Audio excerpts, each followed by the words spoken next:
এটা একটা, এই যে দেখেন, এই যে ইউটেরাস। উনি 25 years old lady. Main problem হলো ওনার ইনফার্টিলিটি। উনি একটা বাচ্চা চায়। আর আপনার কি মাসিকের কি সমস্যা হয় বলতেছিলেন? রক্ত যায় না? হ্যাঁ, রক্ত যায়। বেশি যায়? হ্যাঁ। মাসিকের রক্ত আর পেইনও হয় না? হ্যাঁ, দ্বিতীয় দিন থেকে রক্ত যায় আর পেনও হয়। পেনটা হয় এখান থেকে, মানে বুঝি না, কিন্তু পেনটা এখান থেকে নিয়ে আমার পেছনের হাড়, মানে আচ্ছা বাথরুমের হাড়। আচ্ছা, এই যে এটা হলো ওনার ইউটেরাসের পোস্টেরিয়রে একটা এত বড় মায়ামা, ইন্টারমোনাল মায়ামা, যেটা এটা এন্ডোমেট্রিয়ামকে কমপ্রেস করে আছে। এত বড় একটা মায়ামা দেখেন।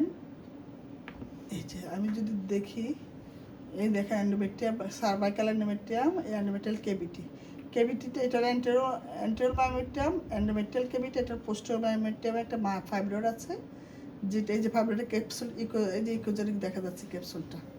ক্যাপসুলের মধ্যে ভাস্কুলেচার আছে, এই যে দেখেন, এইখান থেকে ক্যাপসুল।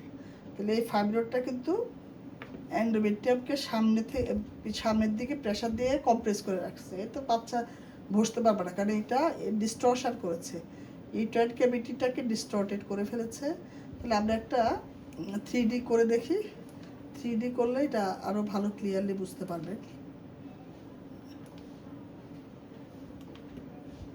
আমরা একটু 3D করে দেখি কী অবস্থা।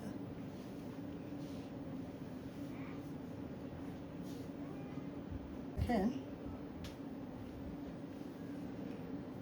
কত বড় একটা টিউমার।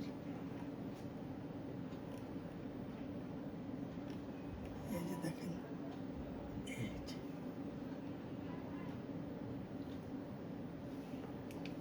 এইটা হলে এন্ডোমেট্রিয়ামটাকে পিছনে, এই পিছনে পুরো পিছনে ওয়াল থেকে এত বড় একটা টিউমার, পুরো এন্ডোমেট্রিয়ামটা এক পাশে সরে আসছে, অনেক বড় কিন্তু। আচ্ছা, আমরা এখন